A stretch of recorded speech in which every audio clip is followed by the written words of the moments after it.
Facer vídeos en galego con subs en castellano está mal. Se faz un vídeo en galego sen lexenda ningunha, poderá ser entendido perfectamente por persoas de Galiza, de Portugal, do Brasil e, en xeral, por cualquier falante de portugués no mundo. Teño probas.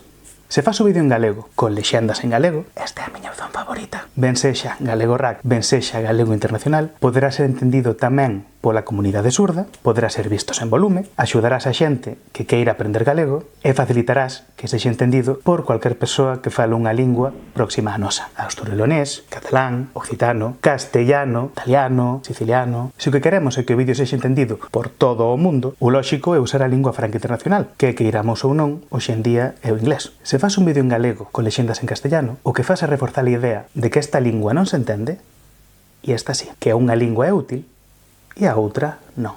E sexamos sinceros, se unha persoa que só fala castellano quere ver un vídeo en galego, fará o pequeno esforzo de tentar entender o vídeo en galego. E se non está disposta a facer ese esforzo, o máis seguro é que tampouco lle interesen os vídeos en galego, aínda que teñan lexendas en castellano. Mais, en fin, isto é só a miña opinión. Tú que opinas? Déxame aquí abaixo un comentario.